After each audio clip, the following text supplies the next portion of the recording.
Alors, dans cette vidéo, je vais vous expliquer comment faire des groupes et quelle peut être l'utilité des groupes. Alors, c'est déjà un niveau un petit peu plus complexe d'utilisation du logiciel. Les groupes, on peut les faire pour faire des groupes de niveau, hein, comme on pourrait faire de la différenciation en classe, ben là on le ferait en classe virtuelle. On peut faire aussi des groupes hétérogènes avec avec la possibilité d'avoir des rôles différents pour chaque élève, pour essayer un peu de les motiver. Et on peut même encore aller plus loin en faisant des groupes hétérogènes, ou en tout cas avec des rôles différents, dans un groupe où on aurait et du distanciel et du présentiel. Et par exemple, l'élève en classe deviendrait présentateur de son groupe ou modérateur de son groupe, et il pourrait par exemple présenter une activité avec sa tablette, il la filmerait et il montrerait l'activité réelle, les autres élèves la verraient et après il pourrait travailler sur un compte rendu commun.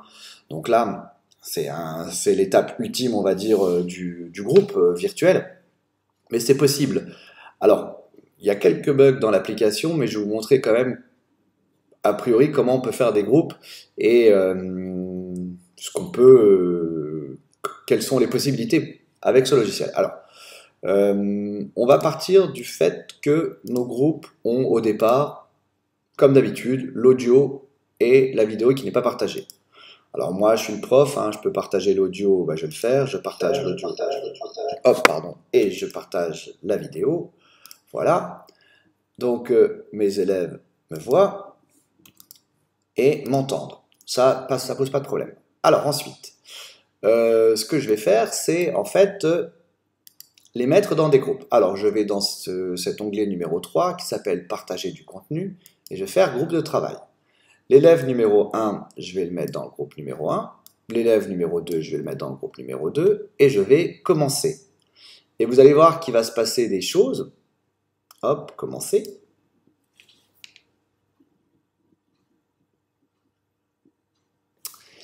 Et bien on a 3 salles en fait. Dans la salle principale, je suis tout seul. On voit encore ma vidéo, mais je suis tout seul.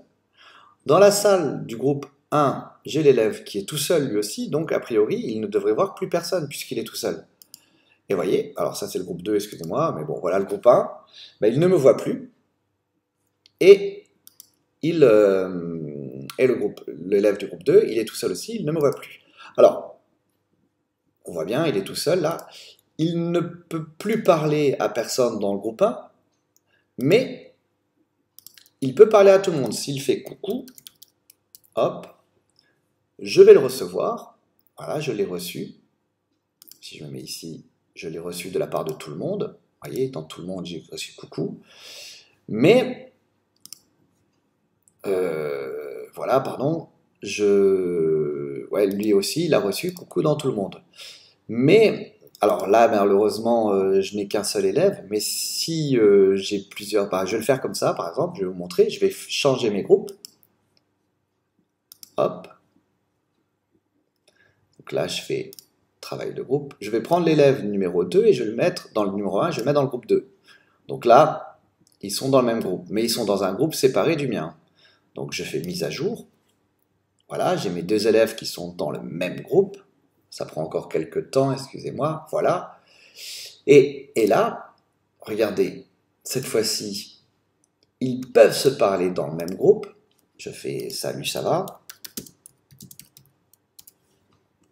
Excusez-moi pour la faute, mais vous aurez rectifié de vous-même. L'élève la reçoit bien. Mais moi, dans mon chat, je ne vois pas ce qu'ils se disent.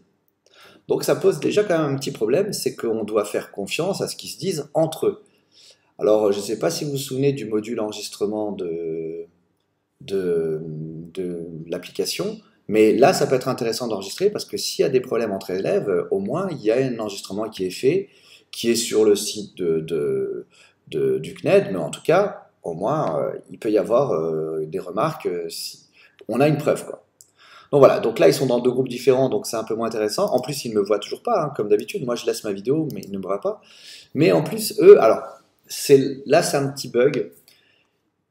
je leur avais donné que l'audio, et eux ont l'audio et la vidéo. Ça veut dire qu'ils peuvent et se voir et se parler entre eux. Si l'élève allume sa vidéo, je ne la verrai pas. Si l'élève allume son audio, je ne l'entendrai pas puisque je ne suis pas dans la même salle.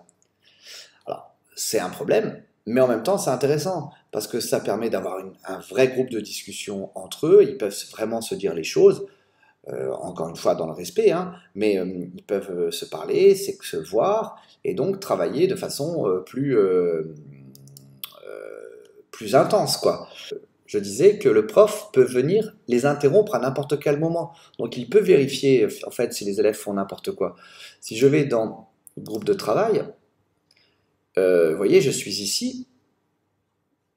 Pardon, on peut le faire plus simplement. Oui, voilà. Et je suis ici dans la salle de travail. Moi, je suis là.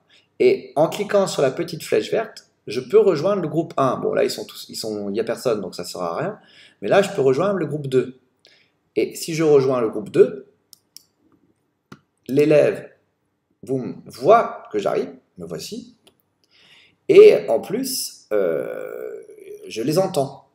Alors, ils sont en train de se parler, ils ont peut-être mis leur vidéo, mais je les vois et je les entends. Donc, je peux à n'importe quel moment les interrompre. Bon, je vais couper la vidéo par la suite pour que ce soit un peu moins lourd. Donc, en fait, il faut savoir aussi que les participants d'un groupe ont vraiment quasiment tous les rôles possibles. Si je prends par exemple l'élève 1, donc il est dans le groupe avec l'élève 2, il n'y a pas de problème, mais il a la possibilité aussi de partager un tableau vide, par exemple, et d'écrire dessus, et l'autre le voit, et moi je ne le vois pas. Donc il y a vraiment cette possibilité, tous les élèves dans un groupe peuvent faire ce qu'ils veulent.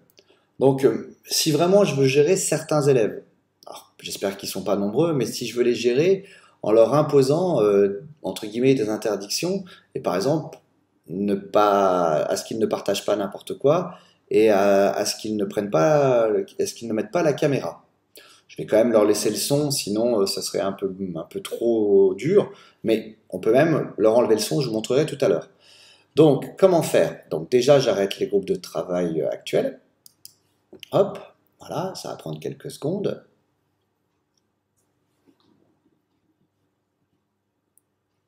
Voilà, maintenant c'est bon. Je vais mettre un élève dans un groupe, n'importe lequel, je prends l'élève numéro 2 que je mets dans le groupe 2, et je vais garder dans la salle principale les élèves qui, entre guillemets, posent problème. Je fais commencer.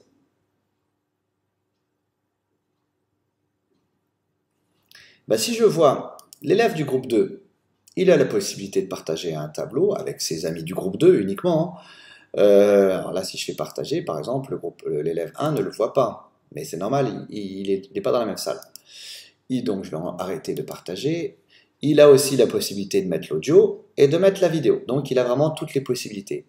L'élève qui est avec moi, lui, il a juste la possibilité de parler à l'oral. Il n'a plus la vidéo. Et il ne peut pas partager du contenu, sauf si le prof lui dit tu seras modérateur ou pas. Donc vous voyez, on peut même gérer quelques élèves un peu difficiles en les mettant dans la salle principale. Et moi, encore une fois, je peux me balader d'une salle à une autre, avec ou sans vidéo, bien encore une fois. Donc là, ça peut être intéressant. Bien sûr, bon, il faut un peu réfléchir, c'est une vidéo un peu plus complexe, il y a plus de choses, donc à vous de voir ce que vous pouvez en faire.